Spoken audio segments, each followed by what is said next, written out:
તમે કોઈના ઘરમાં આગ લગાડશો તો એક દિવસ એ આગ તમારા ઘર સુધી પણ પહોંચશે.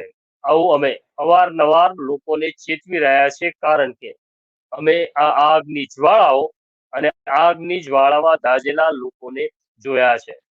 અમે વાત કરી રહ્યા છીએ ગુજરાતની જે સ્થિતિ નિર્માણ થઈ છે અને ગુજરાતના લોકોમાં જે કટ્ટરતા વ્યાપી છે. આ કટ્ટરતા શબ્દનો જ્યારે અમે પ્રયોગ કરીએ છીએ ત્યારે આ કટ્ટરતા બંને પક્ષે, એટલે કે હિન્દુ અને મુસલમાન બંનેના પક્ષે છે. આ કટ્ટરતા ઓછી કરવાનો અમારો સતત પ્રયાસ રહ્યો છે.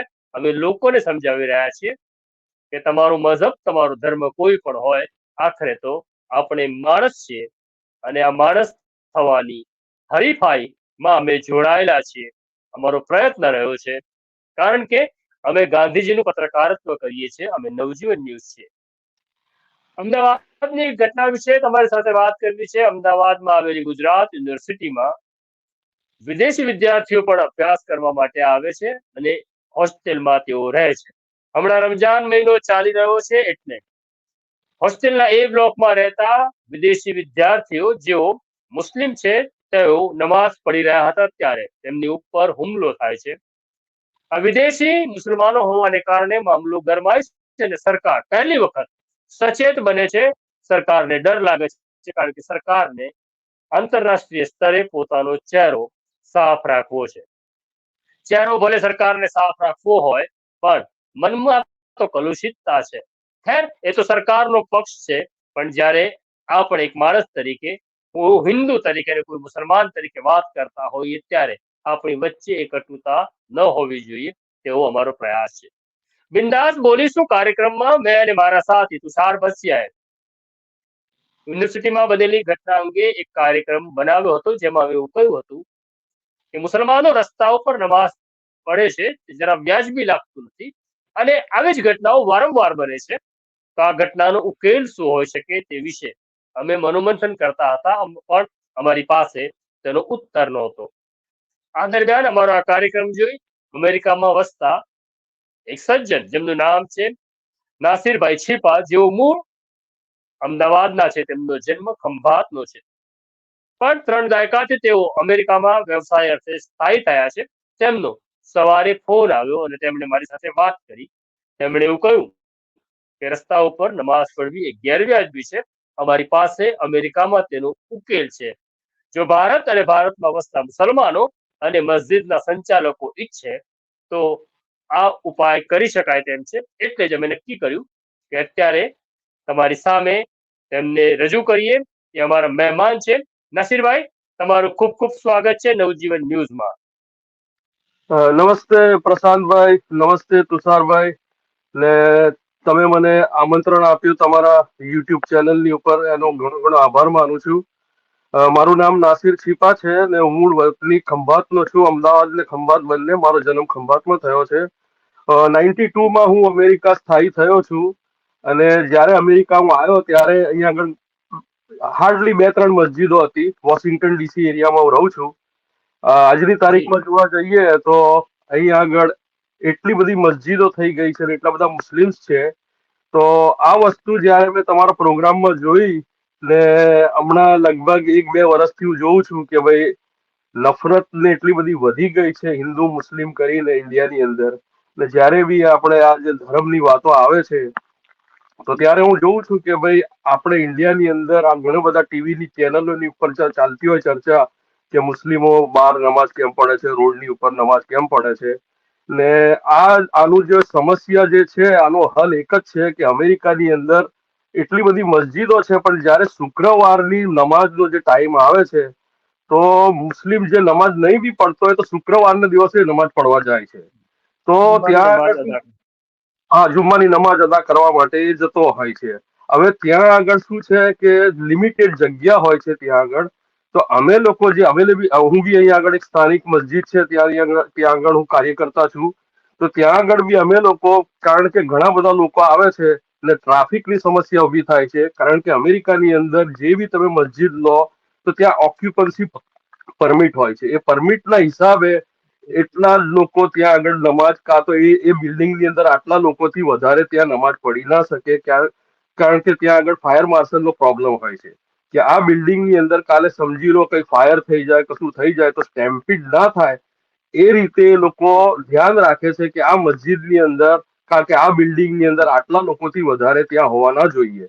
તો એના લીધે અમે લોકો શું કરીએ છીએ કે જુમ્માની નમાઝ જે છે અમે લોકો એક નહીં પણ 2, 3, 4 કરીએ છીએ. અને બીજી મોટી મસ્જિદો જે છે ત્યાં આગળ 3, 4, 5 વધારે, એટલે 2, 3, 2 થી વધારે જ જુમ્માની નમાઝ પડે છે ત્યાં લોકો.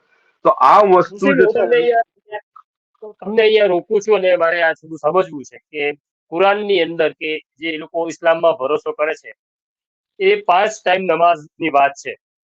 તો હવે જુમ્માના દિવસે એવું થાય કે 5 ટાઈમ કરતા વધુ નમાઝ થઈ જાય? મેન વસ્તુ આ છે સમજવાની આની અંદર કે જુમ્માની નમાઝ કરતા પણ 5 ટાઈમની જે નમાઝ છે એ ફરજ છે. સૌથી પહેલી વાત આ સમજવા વાળી છે કે જી જુમ્માની નમાઝ કરતા બી ઇમ્પોર્ટન્સ જે છે 5 ટાઈમની નમાઝનું છે, કે અમારી મેન્ડેટરી કે છે કે આ મેન્ડેટરી છે. 5 ફરજ કહીએ છીએ જેને, કે ભાઈ સવારની ત્યારે ફજર કહીએ, જોહર એટલે બપોર, પછી અસર એટલે મિડ બપોર, પછી મગરીબ જયારે સૂર્યાસ્ત થાય, અને પછી ઈશા. આ 5 નમાજો ફરજ છે. જુમ્માની નમાઝ ફરજ નથી.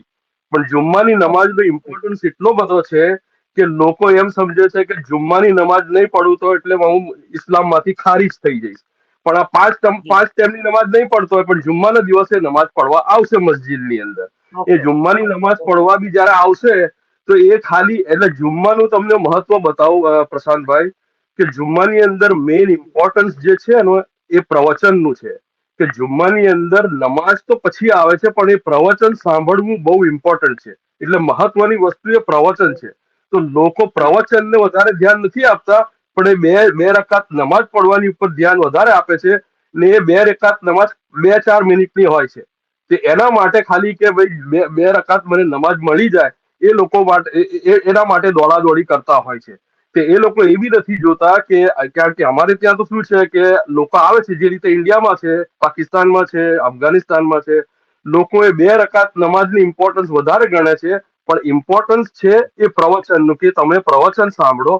એ પ્રવચન કરંટ ટોપિકની ઉપર હોય છે કે ભાઈ સમાજની અંદર કોઈ ગેરરીતિઓ ચાલતી હોય, સમાજની અંદર બદીઓ ચાલતી હોય, એ કરંટ ટોપિકની ઉપર એ પ્રવચન આપતા હોય છે મૌલાનાઓ.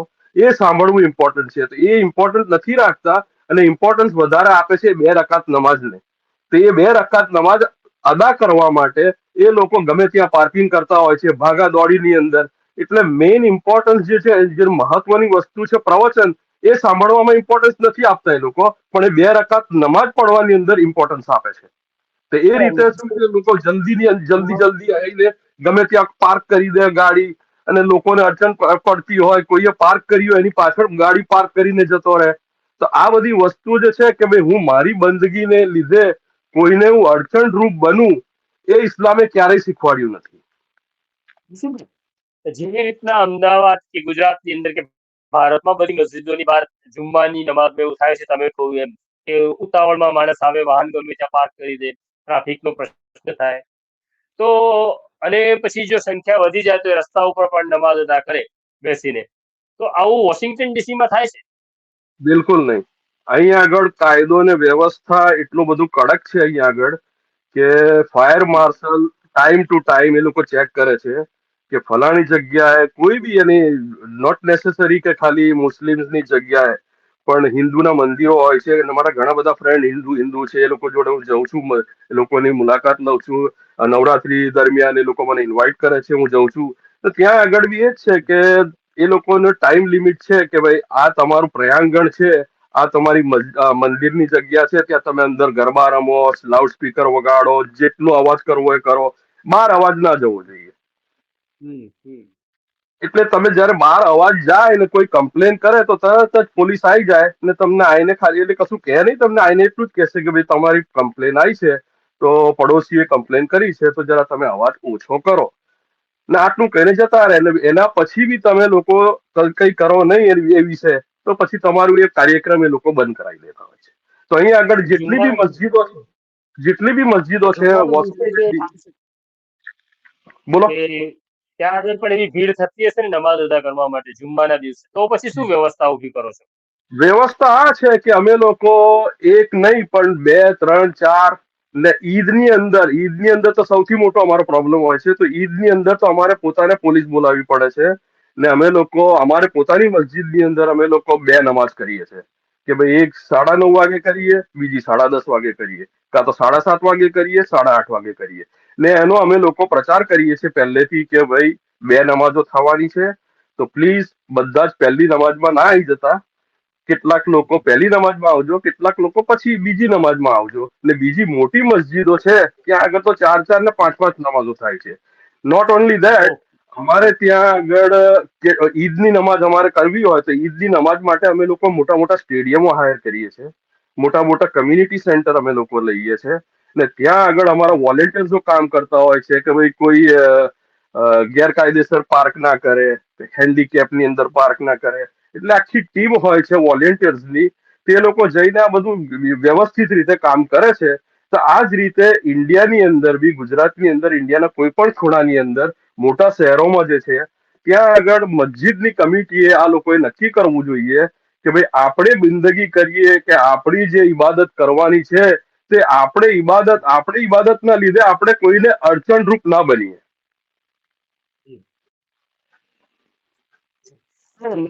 ભાઈ, તમે તો ગુજરાતી છો, ગુજરાતમાં રહ્યા છો. તમે જ્યારે આ રીતના રસ્તા ઉપર નમાઝ પડતા કોઈ વ્યક્તિને જુઓ છો ત્યારે તમારા મનમાં શું લાગણી થાય છે? લાગણી તો એ છે કે ભાઈ જ્યાં સુધી, જયારે હું તમને મારો દાખલો આપું કે અમે લોકો જયારે ટ્રાવેલ કરતા હોઈએ છીએ અમેરિકાની અંદર, માણસ દીઠ બધા પાસે એક ગાડી હોય છે. જયારે અમે ટ્રાવેલ કરીએ છીએ તો ટ્રાવેલ પ્લાઝાની અંદર બી અમારું, જયારે સમજ લો કે હું રસ્તા પર જઈ રહ્યો છું ને હમણાં જોહરનો ટાઈમ થઈ ગયો બપોરની નમાજનો, તો ગાડી પાર્ક કરી દઈશ ત્યાં આગળ. જે બી અમારો સ્ટેશન હોય છે, ગેસ સ્ટેશન હોય છે, ત્યાં આગળ રેસ્ટ રૂમ હોય છે, ત્યાં જઈને મેં wuzu બનાવી લીધું અને કોઈ એવી જગ્યા શોધી લઉં ત્યાં આગળ કે ત્યાં આગળ હું કોઈને અડચણરૂપ ના બનતો હોઉં. ને ત્યાં મસ્જિદ તો મને મળવાની નથી, ને 5 ટાઈમની નમાજ મુસ્લિમ્સની ઉપર ફરજ છે, તે મારો ટાઈમ ના નીકળી જાય. એટલે હું કોઈ પણ ઠેકાણે જ્યાં બી મને જગ્યા મળે ને જે અડચણરૂપ ના હોય ત્યાં આગળ હું નમાજ અદા કરી લઉં છું. તો આ રીતે અમે અમેરિકાની અંદર તમે જશો તો બધી જ ઠેકાણે તમને એવી લોકો જોવા મળશે કે પાર્કિંગ લોટ હોય, કોઈ કમ્યુનિટી સેન્ટર હોય, ગેસ સ્ટેશનની આજુબાજુ. તો અહીંયા અમેરિકાની અંદર ટ્રાવેલ પ્લાઝા બનેલા છે બધી ઠેકાણે. તો લોકો ત્યાં ટ્રાવેલ પ્લાઝાની અંદર સાઈડ પર નમાજ પડતા હોય છે.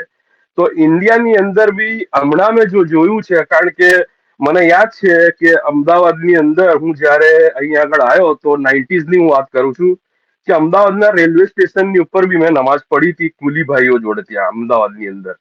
હવે આજની પરિસ્થિતિ એ છે કે અમારી અંદર જે છે હિન્દુઓની અંદર ને મુસ્લિમ્સની અંદર બી ટોલરન્સ જતી રહી છે, સહનશીલતા જે છે અમારી અંદર જતી રહી છે.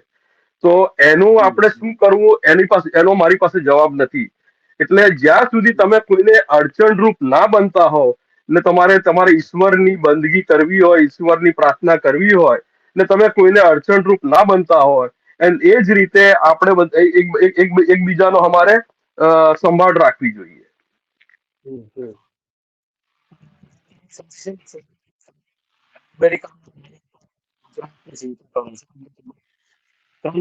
ત્યાં સ્થાયી છો. મને એવું લાગે છે કે તમારું શરીર ત્યાં છે અને તમારું મન અને તમારું જીવ અહીંયા છે, એટલે જ તમે ગુજરાત વિશે ચિંતા કરો છો.